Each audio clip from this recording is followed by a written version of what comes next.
Oi, pessoal.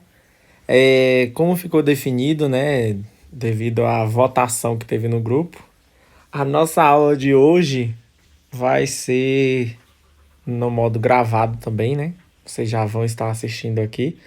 Mas só para dar justificativa, hoje a gente vai estar próximo de uma conclusão de uma fase, né, de uma parte da nossa disciplina que é sobre as classes medicamentosas. E elas são importantes, né, para a gente conhecer os tipos de medicamentos, né, e a ação terapêutica deles, aonde eles agem, como agem e citando, né, alguns exemplos. Essa aula de hoje foi também retirada do módulo de vocês. Eu destaquei as partes mais importantes para vocês conseguirem estudar melhor, né, porque com o módulo, como ele é um pouco extenso, eu tirei as partes mais importantes, certo? Ainda sobre os mecanismos da farmacologia, hoje nós vamos falar sobre os medicamentos hipoglicemiantes, que são aqueles, né, para tratamento das diabetes. E os hipoglicemiantes, eles são medicamentos, como o próprio nome diz, para promover a hipoglicemia. Mas essa hipoglicemia, ela é observada, porque se o paciente tiver né, com hiperglicemia, ou seja, o aumento do açúcar no sangue, do nível da glicose, o hipoglicemiante ele vai permitir com que esse índice seja regulado. E ele é utilizado principalmente nas diabetes, né? E a diabetes é um distúrbio metabólico caracterizado por hiperglicemia crônica e alteração no metabolismo de carboidratos, lipídios e proteínas. Ele apresenta sintomas clássicos como, né, poliúria, que é o volume, né, urinário em excesso, polidipsia e polifagia, que é a vontade excessiva de beber água, né, e a vontade de comer, né, por diversas vezes, né, aumentar o seu desejo, né, de comer, e a perda inexplicada, né, de peso que vem decorrente dessa alteração, né, da absorção aí da glicose. Então acontece que ela pode ser eliminada. E as complicações crônicas incluem nefropatia, que são alterações, né, nefrológicas, ou seja, renais, decorrente do nível de açúcar, com possibilidade de insuficiência renal, retinopatia, que são alterações da retina, com possibilidade de cegueira, neuropatia e angiopatia, que são alterações de nervos e vasos, né, também decorrente do índice alto de glicose, com risco de úlcera nos pés e amputações, e dentre outros. Classifica-se diabetes do tipo 1 e 2. E aí nós vamos ver que há uma diferença, né, entre as diabetes, e aí nós vamos ver isso agora. A hiperglicemia crônica, frequentemente, ela pode ser acompanhada por dislipidemia, que é a alteração, né, do colesterol, hipertensão arterial, obesidade, disfunção endotelial e alterações micro e macrovasculares, disfunção orgânica, caracterizando a síndrome metabólica. Isso vem, gente, decorrente da alta exposição por tempo prolongado, né, a níveis de glicose no sangue. Então, a diabetes tipo 1, ela ocorre a ausência de insulina devido à destruição ou da falha, né, da produção, da falha ou falha da produção das células beta-pancreáticas. Essas células, elas são conhecidas como ilhotas de Langerhans, são células betas do pâncreas, que vai produzir, né, a insulina e também a distribuição desse produto, né? Já a diabetes tipo 2, ele ocorre quando há uma deficiência na produção ou secreção de insulina, né, e uma resistência à sua ação. Então, a insulina ela é insuficiente para as funções sobre os tecidos, ou estes se tornam, né, pouco sensíveis à sua ação. E aí, gente, a grande diferença é que o tipo 1 ocorre a ausência de insulina, né? E o tipo 2 ocorre uma deficiência, ou seja, uma diminuição. Então, o tipo 1 é aquele paciente que vai precisar de insulina, ele é um insulino dependente. Já o tipo 2, ele tem insulina, mas em pouca quantidade, então dá para dar, né, uma regulada ali. Então, o tratamento, né, da diabetes tipo 1, já como se trata de um paciente que é insulino dependente, ele realizada a administração de insulina exógena, ou seja, do meio externo, para suprir uma deficiência orgânica. A insulina, no caso, ela é um hormônio, né, que é produzido pelas células do pâncreas, como eu disse, responsável por fazer com que há uma permissão do transporte da glicose, que está na corrente sanguínea, para o meio interno das células. E nós sabemos que a glicose ela é utilizada como fonte de energia. Então, se o paciente ele não permite que essa glicose entre na célula, ele vai começar a faltar energia, vai começar a usar o estoque como fonte de energia. Essa energia vai ser queimada, vai ser liberada, né, as cetonas na corrente sanguínea decorrente da queima dessa glicose, né, dessa gordura. E as cetonas, ela tem um nível alto do pH, o nível é ácido. Então, o pH do sangue ele vai estar alterado, ele vai estar mais ácido e o paciente vai ter um distúrbio chamado de cetoacidose diabética, que vem decorrente da diabetes tipo 1. Então, existem vários tipos de insulina disponíveis, né? E que elas podem ser classificadas de acordo com o início e a duração da sua ação. Eu separei aqui, né? Para que a gente comece a compreender. Nós temos alguns tipos de insulina. Por exemplo, as insulinas solúveis, elas produzem efeitos mais rápidos, né? E de curta duração. É uma Lispro. A insulina regular, né? É o R, ela é de ação rápida, porém mais lenta que a Lispro. Já a NPH, que é a Neutral Protamine Hangron, não sei falar inglês, tá, gente? É Hangron. Contém insulina e o principiante protamina em igual proporções. E existem as preparações, né, de insulina em que está presente proporções diferentes de insulina NPH irregular. A que a gente mais usa, né, para ação mais rápida é a insulina regular. A NPH, ela tem uma ação prolongada e, na verdade, ela mantém, né, aquilo que a insulina regular fez. Então, normalmente, alguns pacientes, eles utilizam insulina regular, pode ser uma vez ao dia, e a insulina NPH para fazer a manutenção dessa insulina regular. Nós vamos ver no exemplo aqui, mais lá na frente. Então, a escolha da terapia, ele segue um critério médico e é adaptado de acordo com características individuais e a conduta segundo a avaliação clínica e exames laboratoriais do paciente. Por exemplo, ele é utilizado nos esquemas posológicos. Nós temos um exemplo aqui que eu tirei do módulo de vocês, onde nós temos uma ultra rápida, que é a Lispro e a Aspart. Elas são ultra rápida, ou seja, ela faz ela tem uma ação muito rápida. De ação rápida, nós temos a insulina regular. A insulina regular, ela tem uma ação rápida, né? E a ultra rápida, ela tem uma ação de curta duração. Já a intermediária, nós temos a NPH. E a prolongada, nós temos a ultra lenta, né? Que é a Borrolin. Nós temos as preparações mistas entre NPH e regular, que são as combinações. Por exemplo, é programado para o paciente 70%, né, de NPH e 30% de regular. E aí nós temos, né, as duas combinadas em uma só, que é, por exemplo, a Novolin, que é 70/30. Significa que tem 70% de insulina NPH e 30% de insulina regular. Nós temos a Insuman Combi, que é uma combinação também de regular com NPH, onde nós temos 75/25, que quer dizer 75% de uma e 25% da outra, certo? E temos outros, né, modelos de manipulação. Encontra-se disponível a insulina inalável, que é a Exuberaba. A Exubera, perdão.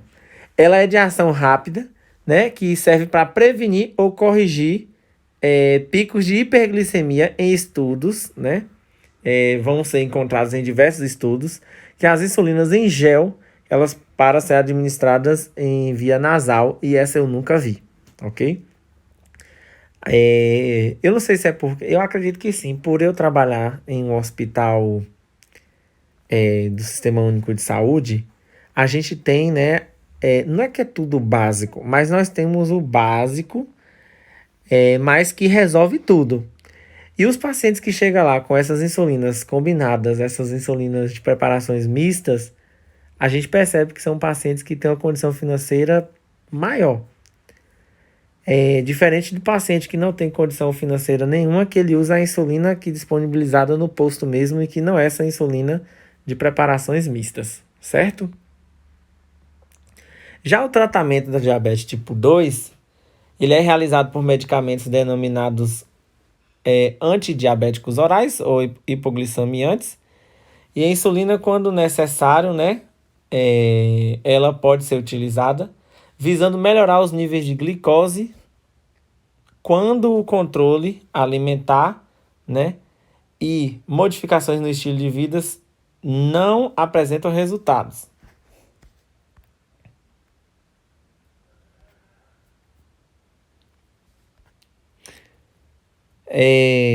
Gente, eu tive que interromper aqui e voltar para desligar meu Wi-Fi, porque o pessoal fica mandando mensagem e fica aparecendo a notificação aqui em cima.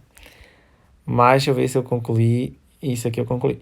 Então, dando continuidade. Os antidiabéticos ou hipoglicemiantes, né? Eles estimulam a secreção da insulina e eles são representados pelas sulfonilureias e metilglinidas. Existem diversos tipos de medicamentos que possuem essas composições. São aquelas que agem aumentando a sensibilidade à ação da insulina no tecido muscular, ou seja, ela só pode ser utilizada no paciente tipo 2, né, diabético tipo 2, porque ele produz insulina, mas tem uma dificuldade de recepção. Então, o medicamento ele faz com que o paciente fique susceptível, né, à insulina. Então, ele fica sensível, né, à ação da insulina nos tecidos muscular, adiposo e hepático, principalmente, e são representados pelas biguanidas e glitazonas. Os efeitos adversos mais frequentes são desconforto abdominal e diarreia, que são usualmente leves e transitórios. Há também os inibidores da alfa-glicosidase, que bloqueiam ou retardam a absorção da glicose intestinal, que além de leve desconforto abdominal, pode apresentar flatulência e diarreia. Então, esses são os tipos de tratamento, né, para os pacientes com diabetes tipo 1 e 2. Onde o diabetes tipo 1, o paciente diabético tipo 1, nós temos, né, os medicamentos como a insulina, onde nós podemos ter a insulina regular, ou a insulina NPH, ou a insulina, né, composta pelos dois, onde nós vimos que tem a 70% e 30%. Nós temos a composição de NPH com regular junto, certo? Nós vamos entrar agora na classe dos antibióticos. Os antibióticos eles são drogas quimioterápicas utilizadas no combate aos processos infecciosos, agindo diretamente sobre o agente causador da infecção, que pode ser uma bactéria, um fungo, um vírus, um protozoário ou um parasita intestinal. A escolha adequada do antibiótico depende de parâmetros relacionados à natureza da infecção, à sensibilidade do agente infectante, características do paciente e do medicamento escolhido.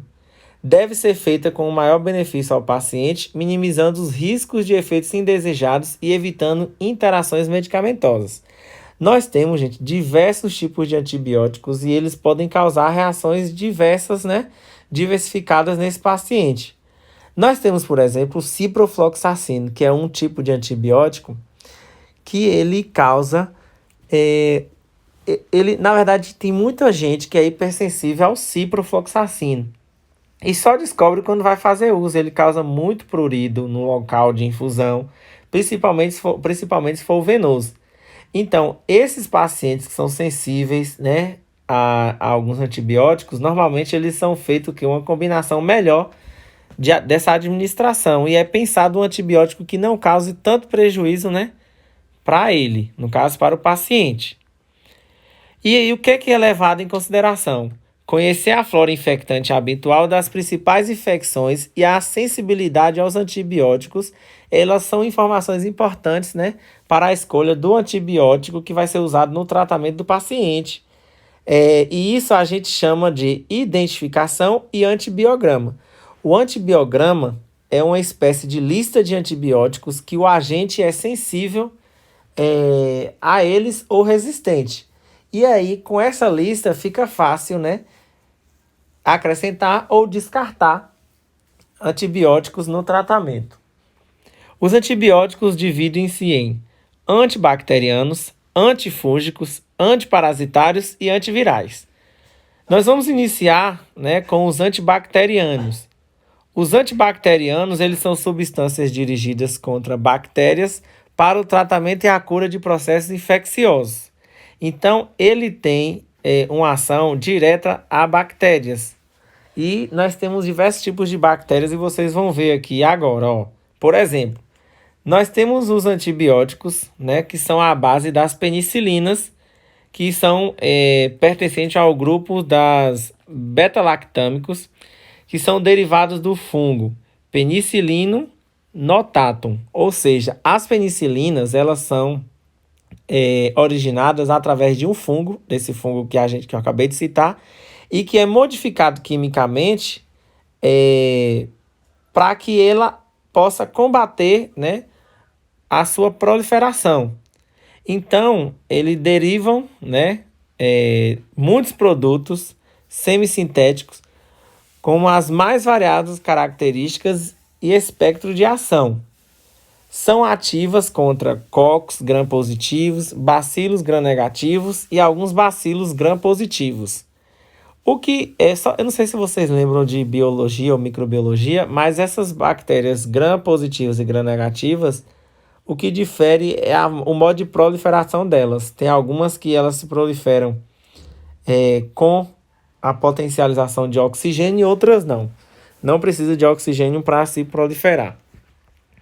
Os principais efeitos colaterais são irritação do trato gastrointestinal, náuseas, vômitos, diarreia, erupções cutâneas, reações de hipersensibilidade e outras de acordo com as características de cada representante. Ou seja, cada representante das penicilinas, elas têm, né, alguns efeitos indesejados, né, no paciente que faz uso. Aí, por exemplo, nós temos a benzilpenicilina, que ela é utilizada no tratamento de infecções de pele e tecidos moles, faringite, bronquite, pneumonia, furúnculo, feridas traumáticas, otites, infecções urinárias, gonorreia, sífilis, meningite bacterianas e muitas outras causas por organismos sensíveis. É de primeira escolha para o tratamento de endocardite bacteriana, que é uma infecção no endocárdio, né, no coração. E ela é causada por Streptococcus beta-hemolítico do grupo A. Essas bactérias, gente, elas só podem ser identificadas através de culturas. Cultura, ele é um meio, né, feito, né, em laboratório, através de uma amostra que vai cultivar as bactérias e ver se ela vai, né, proliferar. Se ela proliferar, ela apresentar um grupo grande de bactérias, é porque ali está presente, né, esse tipo de bactéria. E aí, dentro do mesmo grupo, nós temos a amoxicilina, assim como a ampicilina e outras. Elas são utilizadas, né, ou usadas contra organismos sensíveis em muitas infecções, como as de vias respiratórias, né, ou via respiratória, urinária, de pele e mucosas, faringite, sinusites, otites, infecções dentárias, peles e tecidos moles. É por isso que sempre quando a pessoa vai fazer uso de algum antibiótico, a gente precisa conhecer, porque senão você está destinando um antibiótico que não pega aquele tipo de bactéria ou aquele tipo de tecido. E aí você está fazendo um tratamento em vão, né? Gastou dinheiro com antibiótico e ainda pode adquirir resistência a ele. Tem também a ticarcilina e piperacilina, que são de escolha em muitas infecções sérias por Pseudomonas aeruginosa. Essa bactéria tem muito no ambiente de trabalho. Meticilina, nafcilina e oxacilina, eles são resistentes a muitas penicilinases e enzimas produzidas pelas bactérias. Então, é por isso que todo paciente que é admitido no hospital é coletado uma cultura, no hospital não, na UTI. Porque na UTI é um ambiente fechado e que tem muito meio de bactéria, né? Cultura de bactéria. Então, a gente precisa identificar qual é o agente bacteriano que o paciente está para poder fazer o uso correto do antibiótico. O imipenem e o cilastatina e o meropenem são antibióticos que a gente usa muito no hospital. Eles são antibióticos de largo espectro, ativo contra micro-organismos gram-negativos, produtores de beta-lactamases, resistentes à penicilina. Então, eles são antibióticos que não são utilizados fora, né, de unidade hospitalar, e ele é venoso.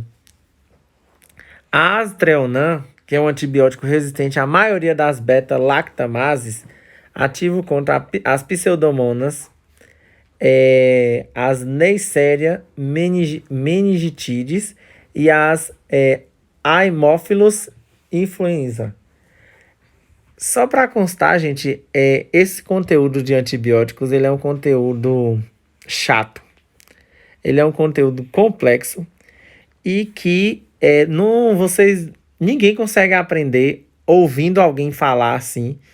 Demanda muito estudo e a gente vai aprendendo isso no decorrer do tempo de trabalho. Vocês vão começar a perceber, tipo assim, o Tazocin o paciente utiliza quando está desse jeito. O meropenem utiliza quando o paciente está de outro jeito. Então, vocês começam a associar o tipo de doença, né, com a utilização do antibiótico. Beleza? Nós temos os clavulanatos, né? O clavulanato de sódio, né? Nós temos também o sulbactam e o tazobactam, que é o Tazocin, que elas são drogas combinadas, né? São substâncias inibidoras da beta-lactamase. São os exemplos da clavulin, que é o amoxicilina com clavulanato, e o Tazocin, que é a piperacilina com o tazobactam. Eles juntos, eles formam, né? Se vocês olharem aqui, eu botei até uma fotinha aí. Eles formam um antibiótico, uma combinação, né, de dois fármacos formam um antibiótico. Temos também as cefalosporinas, que são antibióticos derivados de fungo, né? Semelhante às penicilinas, porém resistentes a beta-lactamases, além de serem ativos contra as bactérias gram-positivas e gram-negativas. O espectro de ação varia de acordo ao representante do grupo e assim como o perfil de resistência também ele é observado. O grupo dos antibióticos, eles são medicamentos, né, que é bastante utilizado por pacientes internados e não internados, né? Pacientes em casa para fazer tratamento de diversos tipos de doenças, porque a gente convive com bactérias, né? O nosso corpo tem a flora bacteriana normal dele e quando essa flora ela está desregulada, os antibióticos eles servem justamente para isso, para poder regular, porque quando a gente tem uma flora bacteriana desregulada é onde acontecem as infecções. Há um aumento do número de bactérias, né? E aí causa, né, diversos tipos de sinais e sintomas no paciente. Nós temos aqui um quadro da classificação das cefalosporinas. Só alguns representantes. Tem no módulo de vocês. Por exemplo, nós temos a cefalexina, ela é via oral. Nós temos a ceftriaxona, que é o Rocefin, intravenoso e intramuscular. É só para que vocês saibam que existe isso aqui.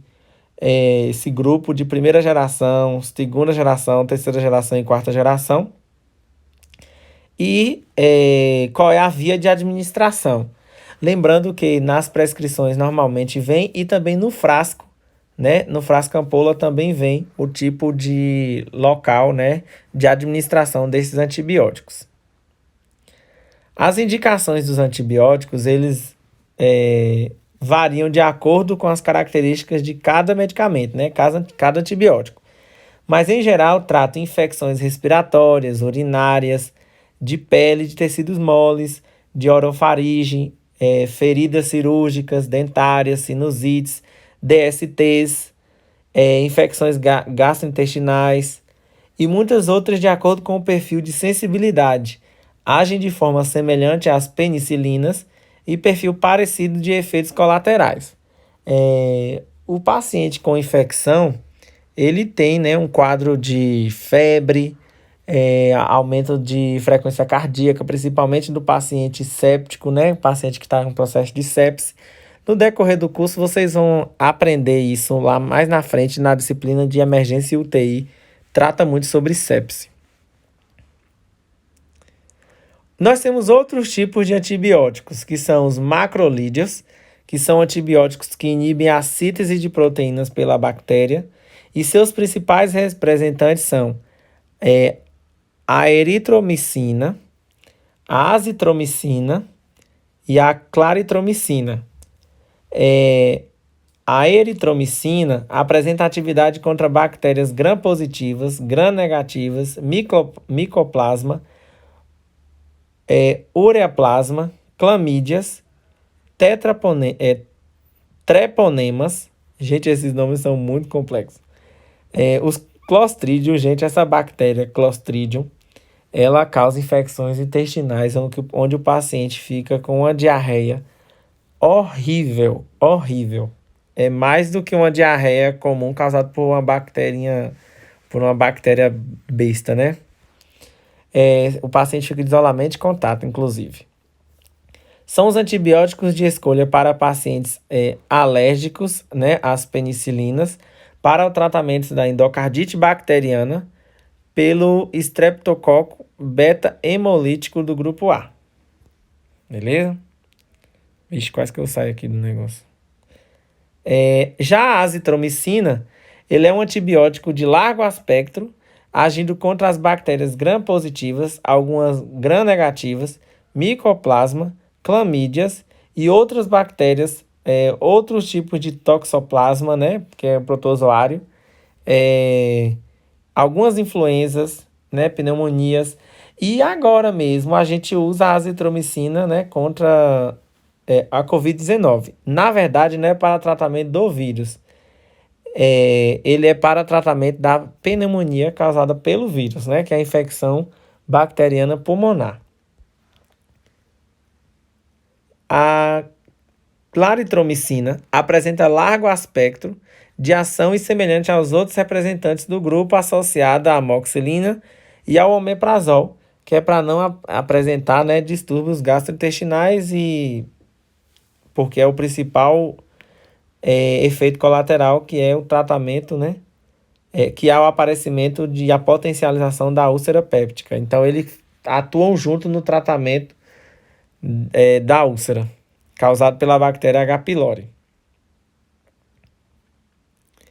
E aí nós temos os grupos da sulfa, onde tem a sulfadiazina de prata, que é uma preparação tópica para pele, mucosa e olhos, e outros representantes como a sulfapiridina, sulfametizol, sulfadoxina, sulfatiazol e sulfasalina. Por exemplo, nós temos algumas associações, né, do grupo das sulfas, como a sulfamectazol mais trimetoprima, que é o Bactrim. Ele é um tipo de antibiótico do grupo das sulfas, que é uma associação. Ele é bastante utilizado contra estafilococcus, streptococcus, salmonella e diversas enterobactérias, Além de infecções urinárias, ele também pode ser utilizado em infecções intestinais, respiratórias, cutâneas e outras, né, causadas por bactérias sensíveis. Como eu disse e vou repetir, tem alguns nomes que não pertencem ao vocabulário da gente e que a gente, por não praticar ele no dia a dia, a gente tem dificuldade na pronúncia. Então é por isso que às vezes a gente engancha em alguns nomes, mas isso é normal, acontece nas melhores famílias. Outros do grupo dos antibióticos é o metronidazol, que ele age, né, contra bactérias e protozoários e outros parasitas intestinais. Ele é muito eficaz contra bactérias anaeróbicas, atuam provocando um efeito redutor tóxico, né, e lesa o DNA e outras estruturas no micro-organismo. Nós temos também, gente, os antiparasitários, que são fármacos utilizados no tratamento de infecções parasitárias, e eles são divididos em antiprotozoários e antihelmínticos. Nós temos aqui, eu coloquei algumas doenças, né, que eu tirei do módulo de vocês, que são as principais causadas por protozoários e o fármaco que é utilizado no tratamento. Nós temos a entamoeba, né, que causa a amebíase, e, por exemplo, nós temos o metronidazol, tinidazol e diloxanida para fazer o tratamento. Nós temos as tricomonas vaginales, né, que é a vaginite, e aí é tratado com metronidazol e tinidazol. Nós temos a giardíase, que é causada pela Giardia lamblia, que é o metronidazol, né, e o tinidazol. Eu destaquei de vermelho para ficar melhor para vocês verem, tá? Separar, porque fica tudo muito misturado. Nós temos a doença de Chagas, né, que é causada pelo Trypanosoma cruzi. E aí nós temos, né, o benidazol, benzindazol e o nifotimox. Nós temos a doença, né, causada pela leishmania, a calazar, né, que é a leishmaniose. E aí tem a meglumina, pentamidina e a esse aqui ficou um pedacinho sem pintar de vermelho. Glucatime. Temos a malária, né, que é causada pelo Plasmodium falciparum, que é a cloroquina, primaquina e a modiaquina. Nós temos também o Plasmodium vivax, aonde nós temos a pirametamina, dapsona e a quinina. Dentro do grupo dos antiparasitários, nós temos outros tipos de doenças. Eu coloquei esse quadro para vocês conferirem, depois vocês dão uma lida, tá? Tem muito nome de bactéria complexo, não ia ficar aqui a noite toda tentando falar. E o tipo de fármaco utilizados. Eles também estão dentro das principais doenças causadas por helmintos e quais são os fármacos utilizados no tratamento. Essa foi nossa aula de hoje, cheio de palavras complexas e trava-línguas. Eu espero que vocês tenham gostado. Depois a gente discute no grupo, né, sobre a modalidade da nossa próxima aula. Gente, muito obrigado e até a próxima.